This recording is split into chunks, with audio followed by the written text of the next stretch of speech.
What up, squad? Y'all know I got to set up the live for IG and all that before we get everything started. Yeah, man. Setting it up now. We good to go. You feel what I'm saying? Now let's get it popping. Intro time. You know what I mean?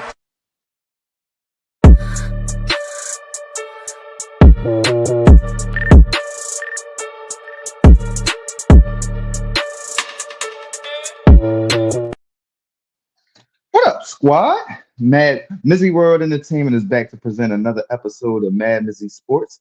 I am your host, MadMizzy, and we got a lot to touch on. I'm coming back Thursday, per usual, where we know we started off because we coming back with Thursday night football and heading into Friday and all weekend breakdowns and all that. But we going back to Monday night football where I left it off on my previous episode or my last episode, and that was the Monday episode and recapping the Vikings comeback on the Bears. Y'all know I told y'all to take the Minnesota Vikings over the Chicago Bears because JJ McCarthy is a winner. I told y'all, man. IMG Football Academy. You feel what I'm saying? Dominant, five-star recruit. Came from the suburbs of Chicago. You feel what I'm saying? That was a homecoming. Welcome home tonight. You feel what I'm saying? My man was playing the Kanye bus when he came back. You feel what I'm saying? But that is the JJ that I know. I know when he was playing in his first playoff game as a Michigan, as the quarterback of the Michigan Wolverines, and we was big favorites against the TCU Horned Frogs. He went out there, I think, in the first quarter through interception. Next series through a pick six. I'm like, damn, JJ, what's going on? Started snapping the rest of the game, was balling, humming that shit. Told his family we're gonna come back and win this game. Now we didn't come back and win that game, but it wasn't because JJ McCarthy didn't go out there and do his motherfucking thing. You feel what I'm saying? So shout out to JJ McCarthy. This is exactly what I expected. And we got to speak on Caleb Williams, man. I mean, you think about what's that 21 for 35, 210, one touchdown. Um to me, he's just too concerned with the optics. You feel what I'm saying? Like you got all the cool ass touchdown dances, but you don't know how to put a team away. You don't know how to win games. You out there rushing away from your nail tech just to get to the stadium on time, bro.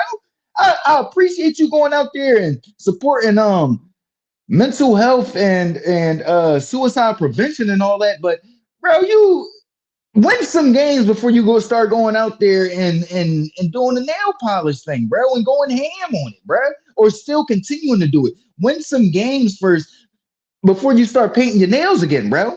You feel what I'm saying? Because it looked like you don't know your playbook like that. Look like you're thinking about what color you're gonna paint your nails too much. That's what it looked like, Caleb. You feel what I'm saying? So these dudes, man, they making so much money, and at the end of the day, he's set for life. He's set for life. You know what I'm saying? So he's going to do this quarterback thing the way he wants to do it, and he's going to fail the way he wants to fail. You feel what I'm saying? So, and I'm not going to say he's going to fail, but at the end of the day, I'm looking back at that game, and the second half was putrid, man. You came out in the first half, it's like, oh, damn, this is a new Caleb Williams.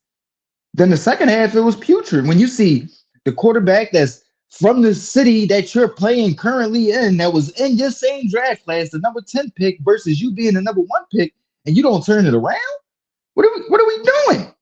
What are we doing, Caleb? You feel what I'm saying? So, like I said, shout out to JJ, man. I was trying to tell y'all, man, bull cooler than the other side of the pillow. You feel what I'm saying? Bull cooler than a cucumber. You feel what I'm saying? Bull cooler than a motherfucking Fonz out there, bitch. You feel what I'm saying? That's my guy, JJ. You feel what I'm saying? So I wasn't surprised at all. I know the people that was so eager to go out there. See, this what Michigan won because we won because Blake Corum, Mason Graham, Kenneth Grant, and JJ McCarthy as our leader. We were stacked like some pancakes with a bunch of winners, bro. You feel what I'm saying? Like you can say all that you want about other teams might have been pushing out other players, but the only other team that was winning like we was winning was Georgia. You feel what I'm saying? And you see what those Georgia Bulldogs is doing for the Philadelphia Eagles. Might want to pay attention to just consistent winning. You dig what I'm saying? So shout out to JJ. When it comes to Caleb, man, it's not a good sign, man. It's not a good sign for him coming out and It's not a good sign for Ben Johnson either. You know what I mean? Because you also gotta, you can't be the smartest man in the room trying to make Caleb look dumb, bro. Build an offense that Caleb can flourish in. You feel what I'm saying? Now, if Caleb want to sit up there and not take advantage of what you presented to him, then that's one thing. But from what I'm hearing, Ben Johnson was out there making that shit like fucking rocket science on steroids. You feel what I'm saying? So Ben Johnson make the system a lot more easier to digest and understand for a quarterback that doesn't have to win with his mind all the time. He doesn't. He has the athletic ability and the athletic skills to beat you with his talent. You feel what I'm saying? You just got to put him in a position.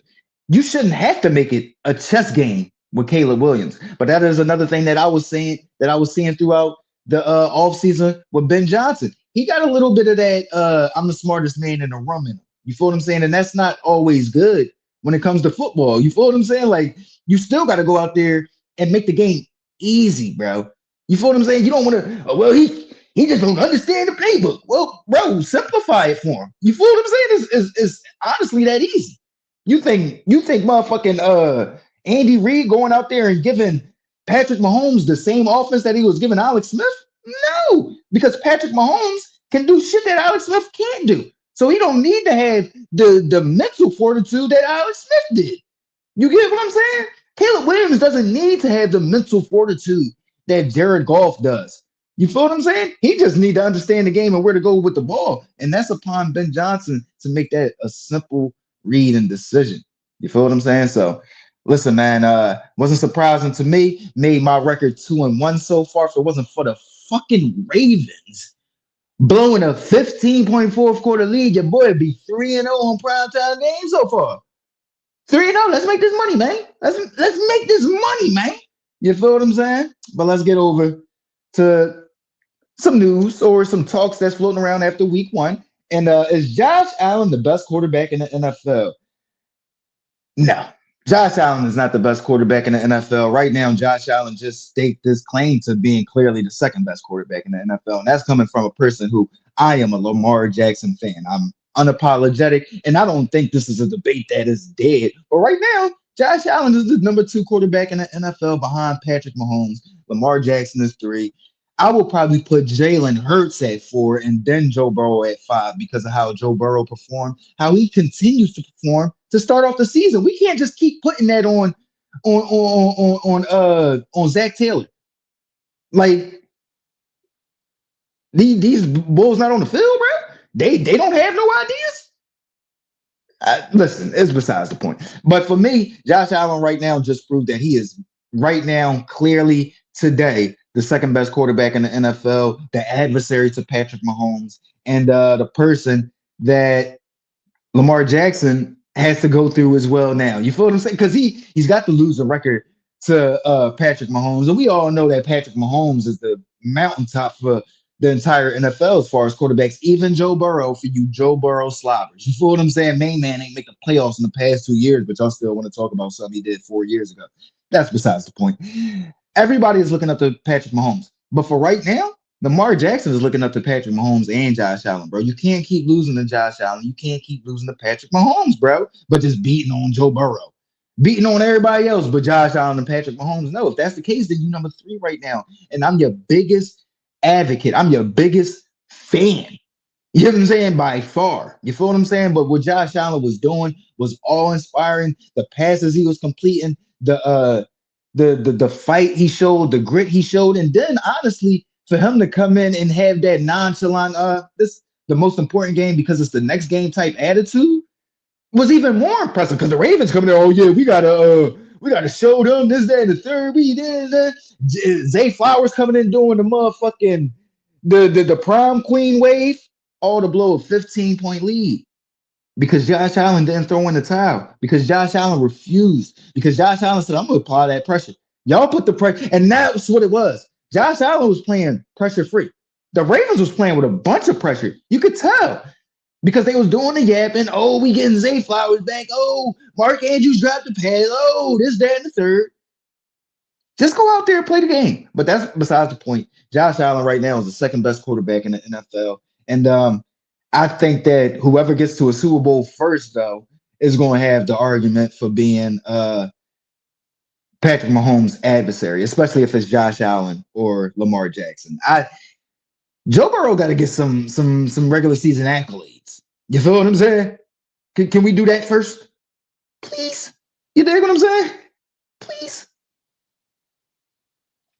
Let's get over to some news, though, man. As y'all know, I'm the resident Niners fan over here, and we got some terrible news coming out of San Francisco with Brock Purdy being likely to not play in New Orleans versus the Saints this Sunday. What's my reaction to this? Not good. This is not good, man. This is the third straight year? You know what I'm saying? No, fourth. And his year starting, he's had one full year as a starter. His first year as a starter, he had the shoulder injury in the NFC Championship game. We all know that has sparked a whole big ass rivalry and debate between Philadelphia fans and San Francisco fans. You feel what I'm saying? Then the next year, you come back, you play mostly healthy. Yeah, I think he was healthy all that second year starting. Took us to the Super Bowl, blase, and we lost because of misassignments in the offensive line, not knowing who the fuck to block. Stupid stuff like that. You feel what I'm saying? Then you talk about last year. You missed some games last year. You know what I'm saying? Along with the other players. Then you come back this year, and George Kittle was hurt first series. We didn't even know Brock Purdy was hurt. When did he get hurt, bro? He threw the game-tying touchdown or the game-winning touchdown. When did Brock Purdy get hurt? This is alarming. This is very alarming. We just paid this man. Is he ever going to be fully healthy? And then the thing about that is, like, he's not like these other quarterbacks to where it's like, all right, well, like maybe he'll be able to absorb it. Maybe he can put some weight. Bro, he's small, period. You feel what I'm saying? This is not a good sign. This is a sign of him already breaking down. And we just paid him this offseason. And he's already breaking down from last year. Brock Purdy has been breaking down since last year, getting injured with little nitpick injuries and stuff, bro. 2 interceptions, and you got injured for our brand new, highly paid quarterback, bro. This is why, as a Niners fan, I still root for Lamar Jackson. This is why, as a Niners fan, my favorite quarterback of all time is Peyton Manning, because that's who I grew up watching. I didn't grow up in the Steve Young era. I kind of did, but it was towards the tail end. The playoff memories I have is him never beating fucking Brett Favre. That's what I remember. Is my Niners never beating the Packers in the playoffs growing up. You know what I'm saying? Now, Kyle Shanahan and Jim Harbaugh put that to rest because Packers can't touch us in the playoffs of recent. But during Steve Young run, he could not beat Brett Favre. That's what I remember. Then I grew up under the Jeff Garcia era. Then I grew up under the Alex Smith era. Then Colin Kaepernick.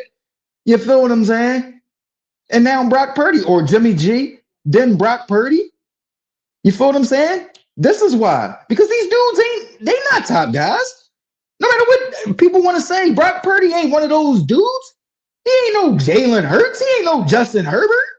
Come on, bro.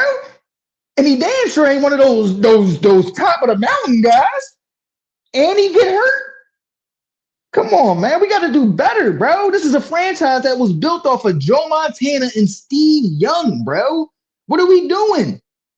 What are we doing, bro? Do we not think elite quarterbacks are valuable anymore? Because you can't tell me one thing that Brock Purdy does that's elite.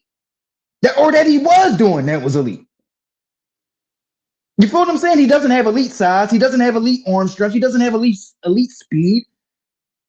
You feel what I'm saying? He doesn't have elite reading of defenses. We know he loves to eat up the middle. That's what Brock Purdy loved to do, which a lot of weak arm quarterbacks love to do. They like to eat up the middle. He has great anticipation.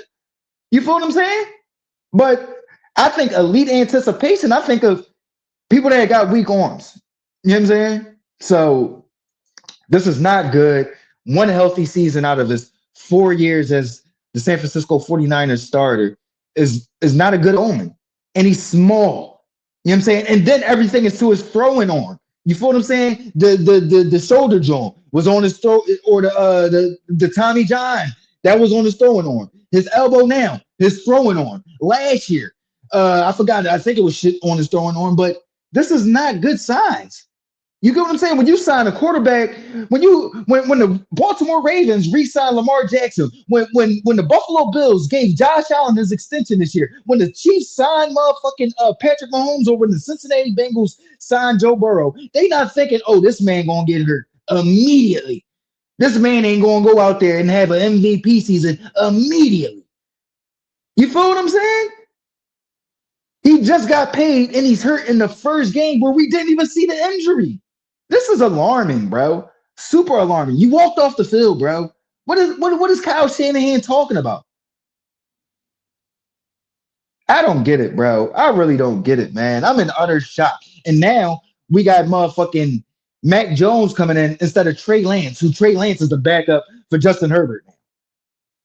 I just don't get it, bro. I don't get it, man. I think I'm not happy with two Super Bowl appearances, man. We got to win, bro. I wasn't happy with three, or the one with Jim Harbaugh. So we got to win a Super Bowl, bro. And health injured Brock Purdy or starting Mac Jones ain't gonna cut it. Ain't gonna cut it. You know what I mean? But let's get over to the Thursday night football game. Let's get into my prediction. I told y'all I'm 2-1 so far. That 1L was the Baltimore Ravens blowing a 15-point lead with fucking 5-6 minutes left in the game. You feel what I'm saying? So I'm on a good roll. I'm feeling good about myself. I'm looking at this game right now. We got the Washington Commanders traveling to Wisconsin to face the Green Bay Packers. You got the Green Bay Packers favored by 3.5 points, man. I'm looking at week one, and the Commanders shut down the New York Giants' dead ass offense. They couldn't run, they couldn't pass. But the New York Giants offense ain't been good in 2-3 seasons. You feel what I'm saying? So I don't know if the Commanders' defense got better or if that's just continuation of a bad New York Giants offense. I think it's a continuation of a bad New York Giants offense. But then you look at it on the flip side, where you had the Green Bay Packers, who last year I believe they had a top 5 or top 10 defense. They shut down a Lions team that had the number one offense last year, held them to 46 yards. I saw that shit, bro. I said, bro, that got to be a typo. 46 yards rushing for a team for the game? For a team that prides themselves on their physicality, for a team that was the number one offense in the league last year, I am highly impressed by what I saw from the Green Bay Packers. And that was the first week with Micah Parsons, or the first game of Micah Parsons. So I'm expecting bigger things than Thursday night, and I think they got the better trenches. So I'm going to go with the Green Bay Packers over the Washington Commanders. I'm going back and forth all morning just because, honestly, Jaden Daniels. I'm thinking it's just hard to bet against him because he's such a wild card. He could go out there and just create nothing, something out of nothing. You get what I'm saying? But as far as overall, I think the Packers have a better team, and I don't think Jordan Love is significantly worse than Jaden Daniels. I think it's like this. You feel what I'm saying? So I'm gonna go with the better team that's at home, that has Super Bowl aspirations. I think the Washington Commanders have Super Bowl aspirations, but I don't think it's legit Super Bowl aspirations. The Green Bay Packers got legit Super Bowl aspirations when you bring in Micah Parsons, you bring in Matthew Golden, you got Romeo Dobbs, you got Jordan Love coming into his third season as a starter, his sixth season in the NFL. So yeah, they got high standards in Green Bay, and they home, and it's a short week. With all that being said, I'm going to take Green Bay, and I think they're going to cover the 3.5 point spread. I'm going to say 26-20 Green Bay over the Washington Commanders. And I'm going to give y'all another leg for the bet. Let's make some money. I'm putting in my slip 2 on this one. So I'm going to go with the Packers. I'm taking the money line because that's the only way you're going to get your Fetty. You know what I'm saying? Take that, I'm going to take the spread because I want that Fetty. I want that extra stink on my money. So I'm going to take the spread. Give me the Green Bay Packers plus with the -3.5. And I'm going to go with Jordan Love for over 225.5 yards. You feel what I'm saying? But keep an eye on the weather. Because if the weather, I didn't check the weather before. Hold on. Matter of fact, I'm going to do y'all even one better. I'm going to do y'all one better. You feel what I'm saying? Let me check the weather because I got another leg in there that I would play if the weather is bad. And that's going to be Josh Jacobs. Now, I know they only ran for 78 yards last week, the Green Bay Packers, but I felt like they was just dominant. You know what I mean? So I don't know if that was them just not really feeling like they had to, but it's 65 degrees, cloudy. Yeah. Give me Jordan Love on the over of his passing yards, and they got it at 225 and a half right now. So give me the over on Jordan Love passing yards. Give me the Packers with the 3.5 points. And yeah, that's my prediction for the night. Let me know what y'all think. That's the Thursday night football predictions. This is MadMizzy Sports Thursday edition. Mizzy World Entertainment. Like, comment, share, subscribe, listen, alert. Is y'all fearful that Caleb Williams might not be the bull? Do y'all think he focused too much on painting his nails? And who y'all got tonight, man? Who is y'all taking tonight and tossing an extra leg or tossing an extra leg on the parlay? You feel what I'm saying? Give us a guarantee, a touchdown, some yardage, some catches, something. Turnover. First, I mean, don't give me the first touchdown because that's you rolling the dice too much now. You know what I'm saying? I ain't trusting that one. Give me some yardage, some touchdowns, some receptions, something. You feel what I'm saying? Holla at me. Y'all know what it is. MadMizzy Sports in the AM. I'll be back tomorrow morning to break down and preview Saturday and Sunday in college football and the NFL. It's Mizzy World Entertainment, MadMizzy Sports. Y'all know what it is, man. Enjoy the rest of the day and enjoy the game tonight. Squad.